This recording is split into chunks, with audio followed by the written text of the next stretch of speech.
शक्तिअ जे धारण सां महाशक्तिअ जी पूॼा।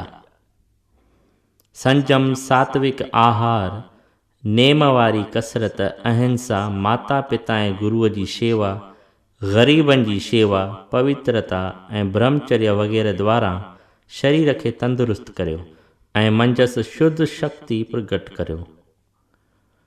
संजम, सात्विक आहार, अहिंसा, पवित्रता ऐं ब्रह्मचर्य सां गॾोगॾु विवेक, वैराग, इच्छाउनि खे दॿाइण, शीतल स्वभाव, हर हंधि भगवत दृष्टि, दया, मित्रता, निसंगता, प्रसन्नता, अचाहपणे, पर उपकार, निरअभिमानता, निर्भयता, संतोष, जेकी मिले तंहिं ते राज़ी रहणु, साफ़ दिलीअ, मेठाज ऐं भगवत चिंतन द्वारा मन खे शुद्ध करियो ऐं मंजस शुद्ध शक्ति प्रगट करियो।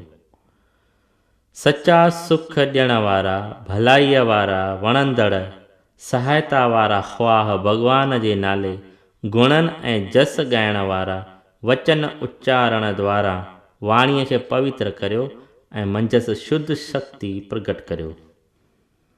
तव्हांजो शरीर, मन ऐं वाणी शुद्ध थियण सां जॾहिं तव्हां टिनी शक्तियुनि जा भंडार बणिजी पवंदा, तॾहिं तव्हीं सचपच आज़ाद थी महाशक्तिअ जे सची उपासना करे सघंदा ऐं तॾहिं तव्हांजो जनम ऐं जीवन सफल थींदो। यादि रखो, जंहिं पवित्र मनुष्य जो शरीर, इंद्रियूं ऐं मन पंहिंजे वस में आहिनि, सो शुद्ध थी चुको आहे ऐं उहो ई आज़ाद मुक्त आहे। पर जेको कंहिं नेम जे वस में न रही शरीर, इंद्रियुनि ऐं मन जो ग़ुलाम बणिजी मनमानी हालत करणु चाहे थो, किरी सघे थो या किरे थो, सो बिल्कुलु नादान आहे। अहिड़ीअ नादानीअ करे टिनी शक्तियुनि जो नास थी वञे थो, जंहिं करे हू महाशक्तिअ जी उपासना करे ई नथो सघे ऐं महाशक्तिअ जी उपासना बिना मनुष्य जो जनम ऐं जीवन अजायो आहे, बल्कि पशुअ खां बि निकमो आहे। इन करे महाशक्तिअ खे धारे आज़ाद याने मुक्त थियो। विश्वास। विश्वास करियो त परमात्मा आहे, हर हंधि व्यापक आहे ऐं सभ में समायल आहे। विश्वास करियो त हू परम दयालु आहे। असीं कीअं बि छो न हुजूं, त बि हू सदाईं असांजो भलो करे रहियो आहे। विश्वास करियो त तव्हीं खेसि तमामु प्यारा आहियो, खेसि पंहिंजा आहियो, बल्कि संदसि ई स्वरूप आहियो। जे चाहियो त उन ॻाल्हि खे ज़ाहिर ॾिसी सघो था, बल्कि हू तव्हां सां मिली सघे थो, तव्हीं खेसि ॼाणे सघो था, ॾिसी सघो था ऐं मंजसि समाइजी सघो था। विश्वास करियो त तव्हीं दुखी या निकमा की न आहियो, तव्हीं शुद्ध बुद्ध आहियो, तव्हीं अमर ऐं ऊच आहियो। तव्हांजे अंदरि परमात्मा जी शक्ति भरियल आहे। तव्हीं चाहियो त सभु कुझु करे सघो था। ॿीअ सृष्टिअ रचण वारे विश्वामित्र, मुर्दे खे जीआरण वारे शंकराचार्य, थंबे मां शरीरधारी भॻवान खे प्रगट करण वारे प्रहलाद, मखण ॾेखारे अङण में कन्हैये खे नचाइण वारनि गोपियुनि में ऐं तव्हां में दर हक़ीक़त कोई फ़र्क़ु कोन्हे। तव्हीं बि भॻवान खे अहिड़ा ई प्यारा आहियो जहिड़ा खेसि उहे सभई हुआ, पर तव्हां में इन्हीअ ॻाल्हि जो विश्वास न आहे। फ़क़ति इहा ई घटिताई आहे। पको विश्वास करियो ऐं भॻवान जे अहिड़े ई प्यार खे ज़ाहिर ज़हूर पाए परम सुखी थियो।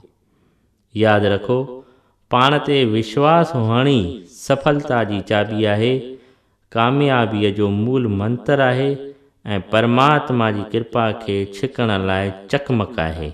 विश्वास करियो त जगत में अहिड़ी काई चीज़ न आहे, अहिड़ी काई जॻह न आहे, अहिड़ी काई विद्या न आहे ऐं अहिड़ी काई हालत न आहे जंहिंखे तव्हां नथा पाए सघो। पंहिंजे आत्म शक्तिअ ते विश्वास करियो, अॾोल विश्वास करियो।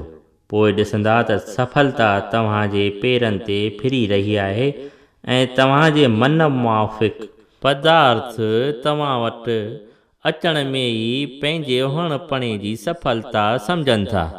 तव्हांजे आत्म शक्ति अॻियां कुझु बि नामुमकिन न आहे। विश्वास करियो त तव्हीं भॻवान खे परम प्यारा आहियो।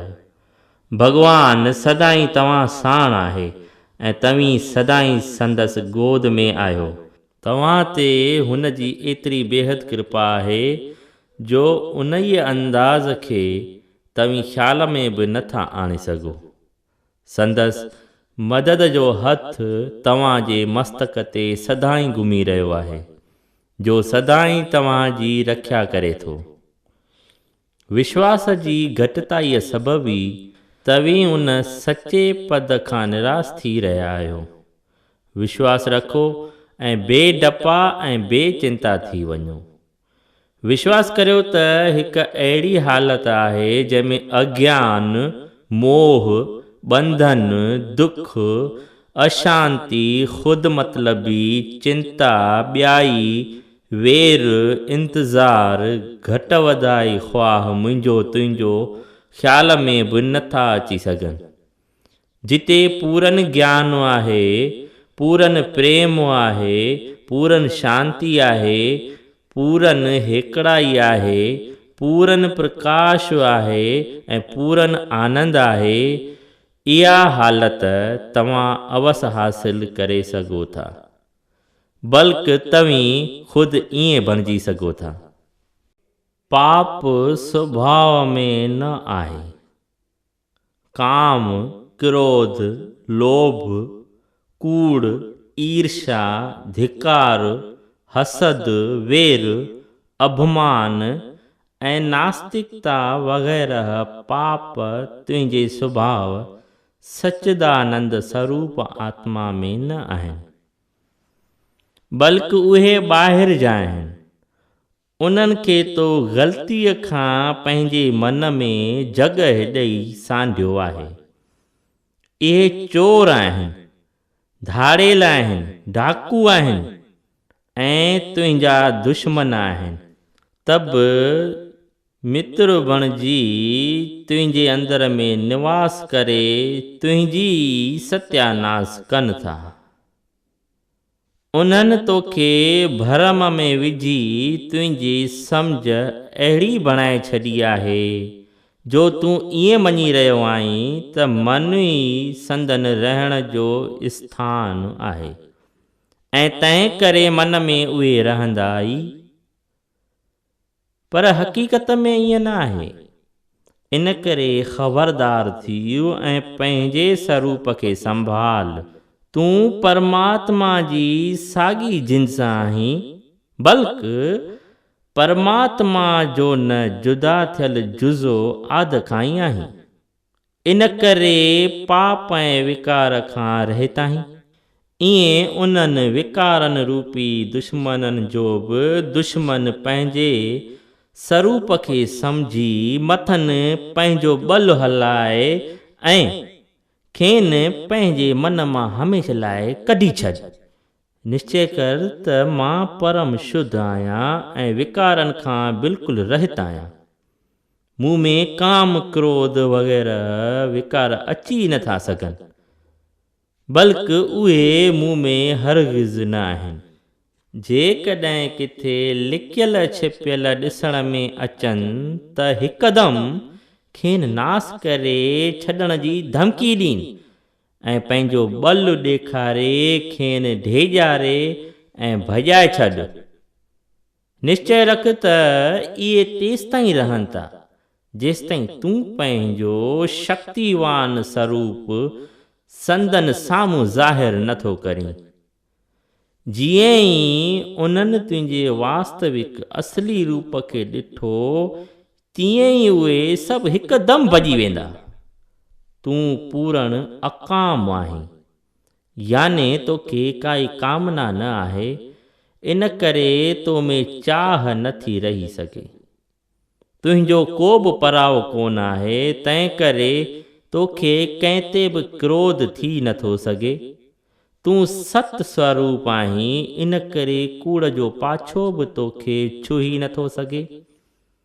ईर्ष्या, धिकार, हसद ऐं वेर त ॿिए सां ई थींदा आहिनि। जॾहिं हिक ई आत्म तत्व पंहिंजो पाण सभिनी में पूरण आहे त पोइ इन्हनि विकारनि लाइ जॻह ई किथे आहे। अभिमान त कंहिं पदार्थ जे करे थींदो आहे, तो में को पदार्थ कोन आहे, बल्कि तूं पाण ई पदार्थनि रूप आहीं। त पोइ अभिमान किथां आयो? नास्तिकता त सिद्ध ई नथी थी सघे। जॾहिं आत्मा पंहिंजे पाण जो हुअणपणो सदाईं सिद्ध आहे। सोच वीचार ऐं इन्हनि मञियलनि पापनि खे जल्द जल्द हटाए पंहिंजे शुद्ध स्वरूप में क़ाइमु थी